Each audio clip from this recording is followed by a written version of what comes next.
Well, good morning, folks. It's at least this morning where we're at the moment, ready to give you an update on Sunday morning on what's happening in our city and the progress we're making on our salmonella issue. And the word salmonella is just about out of our vocabulary now, and I'm glad to say that because the chlorine operation that we've been under in the red stage of the process is just about completely finished.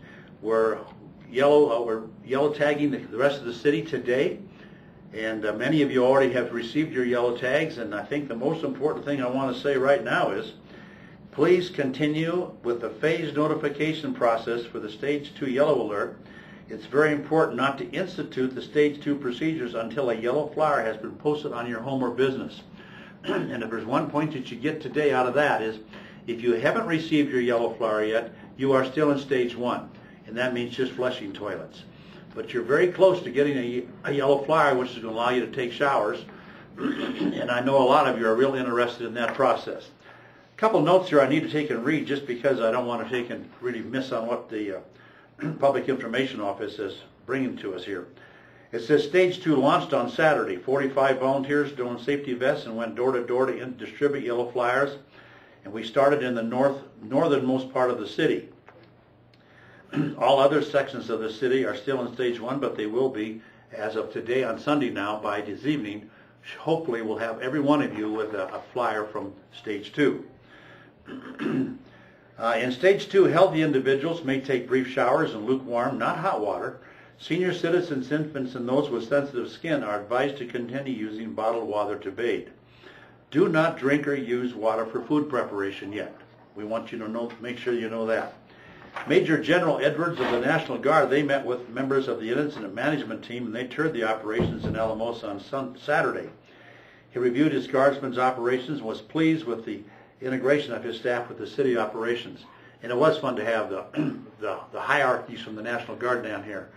And they have been giving us a tremendous amount of help. And yesterday we had Senator Gail Shorts in our Alamosa area. She toured the Emergency Operations Center and then went on to the old Kmart water distribution site.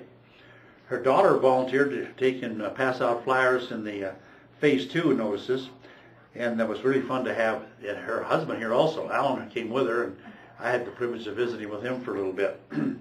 Volunteers, by the way, are a very, very important part of our whole operation, and if you haven't volunteered or you would still like to, please call the Red Cross at 719-587-3314.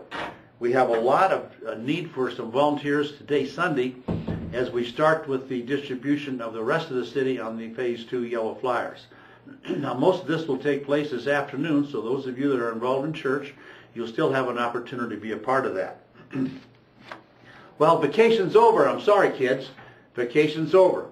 This afternoon at 3 o'clock, the emergency management team and the school district and Adams State College in Trinidad will have a final briefing on just what they're planning on doing.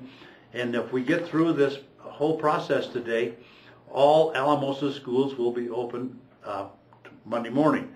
Now, don't take my word for it just yet, because the school district has their own separate system of notifying each and every one of you if indeed there will be school Monday. There always is a glitch occasionally in our plans, so you want to make sure that you have notification from the school district. And I can assure you one thing: the school district and Adams State and Trinidad are not going to open their schools if there's any possible compromise in the safety of the children, safety of their health, or anything else. That will not take place unless we are totally satisfied, along with the advice from our Colorado State Department of Health, that it is okay to go ahead and have school on Monday. Now, you'll still be on bottled water at the school, but they'll be able to, of course, use the restrooms and that type of thing. And if they wash their hands, they will have sanitation, or not sanitation, it's just those sanitized, yeah, that's the word I'm looking for, sanitized products that they can put on their hands. Well, I'm sure glad I got a coach on the other side of that camera. Helps me out a lot. Now, let's go on to recycling. Recycle, recycle, recycle. That's the word. With all the plastic we have around the community right now, please take it to the distribution of water centers, because there's large bins there to take and get rid of your plastic. And we don't want to put it in the landfill, because, you know, plastic takes I don't know, probably 100 million years before it all disappears. So let's recycle it. And I thank you for that. One other addition to our Phase 2 alert is this.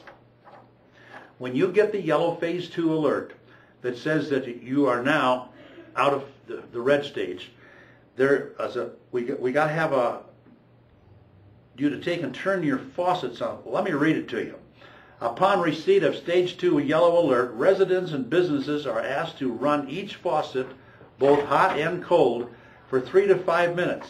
And the reason for this, it dilutes the chlorinated water in their homes. Now, if you think about it a minute, you've been flushing your toilets, and that's fine.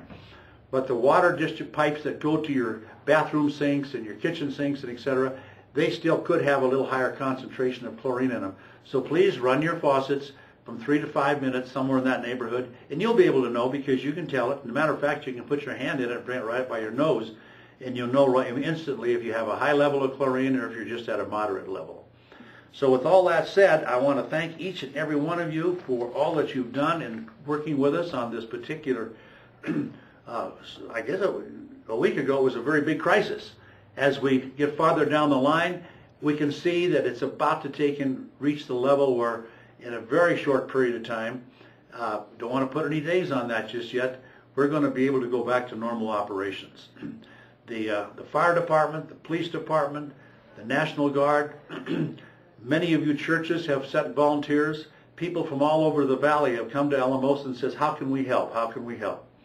And as the mayor of the community, I want to say thanks to each and every one of you. I want to say thanks to all of our neighbors. They're all over the place, and they're here. And we want to say we really appreciate what you've done to help us through this. Thank you now.